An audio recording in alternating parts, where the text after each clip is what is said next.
Okay, so I'm gonna teach a little bit about Texgy.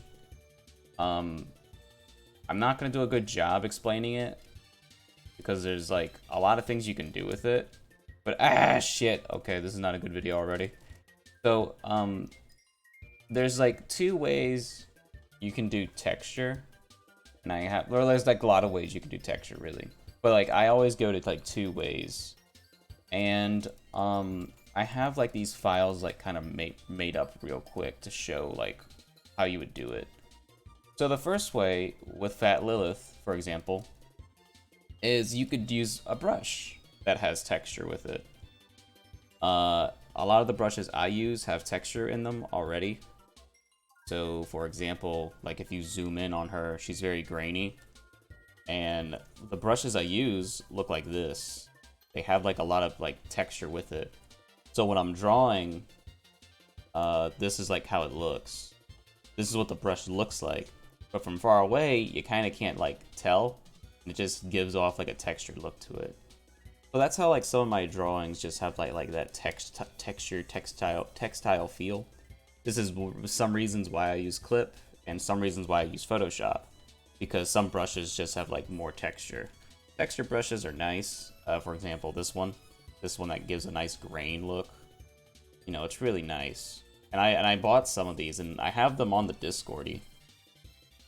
If you want them.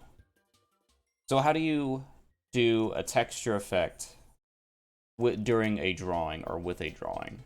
There's like a couple of ways you can do that. So I have this right here. Let me get rid of this. Get rid of this layer. So I have this layer right here, and I penciled them in. But like, let's say I want to have like a paper texture with it. So I have this dropped in. This honeycomb looking ass texture. Now this is gross, right? You don't want to just plop this down and that's it. You could, but the drawing is this blue thing right here. Actually, the drawing are these blue lines right here. You can't really see it, right? My texture will be yellow in this layer right here. I have a lot of layers, but just pay attention to the colored ones. Now you could just reduce this to like 10%, but it's still kind of like, it kind of works, but it still kind of like feels weird because you lose you do lose the color of the white, or like the white right, the color right here, this gray. You might like that, right? You know, it might be serviceable, but we can kind of just, you know, go a little bit further with it, because like we want that texture to be more seen, right? So you could just set this texture to, let's see, multiply. Multiply looks like it works too. And overlay. Overlay works a little bit better in my taste. I like the way overlay works because I have this at 100. I don't lose that much in the colors. I don't lose that much. And I still have like that color see-through. Now this is like something you could do. It looks a little bit more nicer than just normal at 10%. So basically, I have this little notepad right here. Blending modes help make texture. Overlay and multiply layers basically help make texture on like pre-existing things. Now, this is like, again, this is one thing you could do, is like using overlay and multiply. There's more sophisticated ways to do this, but it's a little bit complicated. I have an example like right here with this like grain layer.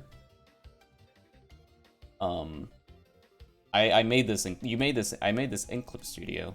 What? I did a render, I did poorly in noise, and this is just like an add noise thing. Come on, Clip. So yeah, I just made a noise layer. You can do this with like Procreate. You can do this with Photoshop. You can do this with Procreate too. Procreate actually has really good texture options too. But yeah. A big thing though with to know with overlay is that anything painted in a 50% gray.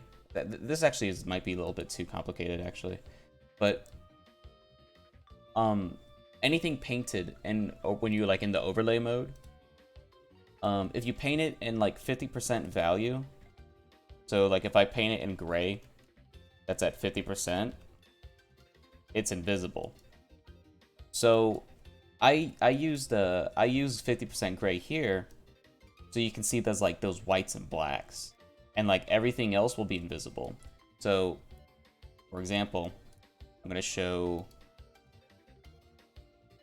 what happens like when you have that texture background. Let's say you have this texture background, but then you need to color your character, right? And then it's like, oh wait, now it looks weird and digitally because like, yeah, you have your pencils on top of this canvas, but now it's like, now you need to color it.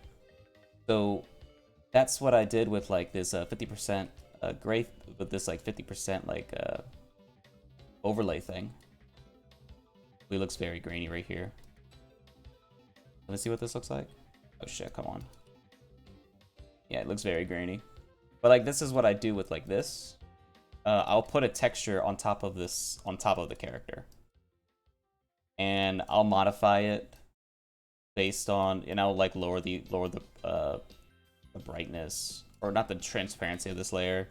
Because I don't want to affect my colors on them. Like I don't want to affect that much colors on them. The goal with like putting like textures on things that are already colored is to not affect the values too much. Because like I could color this with like a color balance layer, and they'll just like kind of like, you know, it'll just kind of ruin the colors that you've already established. You don't really want to do that. You don't want to like ruin the colors you've already established. So let me, I did this with like the honeycomb texture too. I just have it at an overlay layer.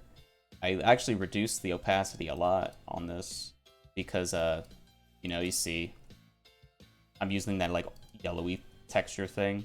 It kind of just like, yeah, so I have it reduced at like 20. But it still doesn't really do a great job because it's just very bright. And this is like where you make the decision to using overlay or multiply. Multiply looks like it did better here. On his like, if you can like, you know, you see like the small textures. I think the reason why multiply is doing better too is because this this texture I have that I got, it's not like pure white. I actually colored it for the example. But there's like multiple things you can do with like Clip Studio. Like I don't really like using a texture like this. I personally like making it actually, like with the brushes and stuff, because I don't like using colored textures, because like you do kind of like limit your palettes. But like this is like what you would do if you have to like let me clip it on the character. But yeah, this is like what you could do if you wanted to have like the texture on the background and on the character, because it is important to have the character be textured too with the background, because now he kind of looks like he fits in the art piece. And then I don't really like using this method with the texture, but this is how you get easily that paper texture quality, and I am kind of going above and beyond with it. But this is not too bad. It's just using overlays and multiply layers to manipulate, well, basically to put a filter on them. That's basically what it is. I'm using overlay and multiply layers to put a filter on them.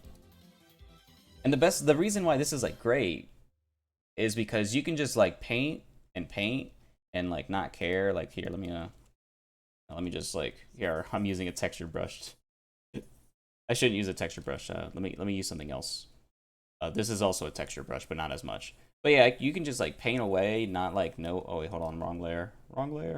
You can paint away, not knowing like, you know, just getting your colors right, getting your flats right for your character. But then it's just like, oh wait, he doesn't have any texture on him now. And this is like one of the big like downgrades, or not downgrades, but like one of the big problems with like using a, you know, like hard round brush. Because like the hard round brush naturally just doesn't have texture on it. But it is a good brush. But yeah, you know, it doesn't really have texture on it, right? Here's a circle, right? And so that's why overlaying texture and overlay or multiply,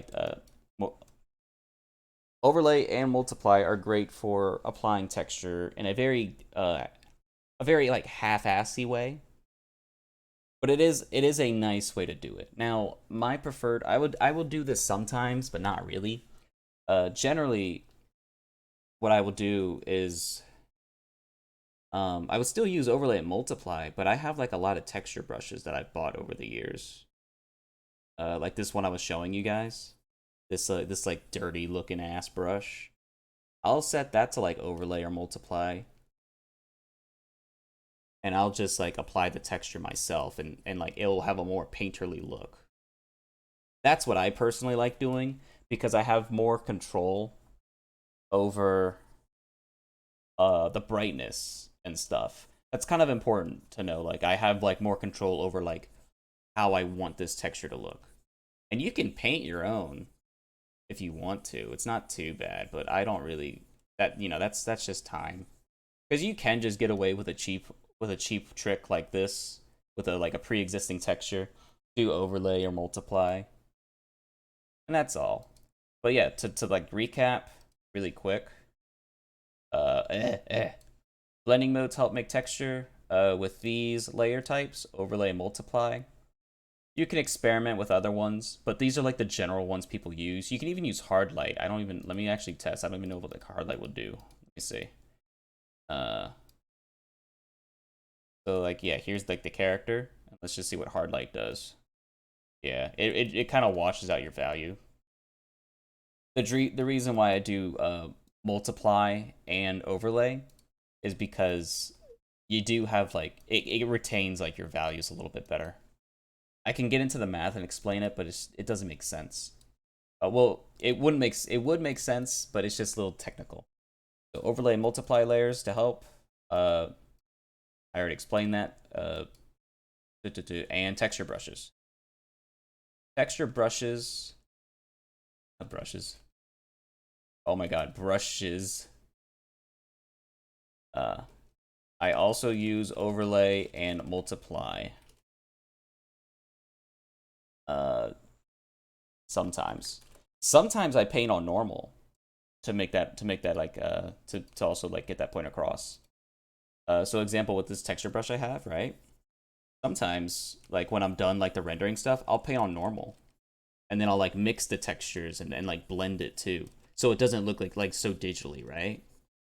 So this is like the fun things with like textures that you kind of have to like learn to apply it digitally, but also traditionally too. Like it is a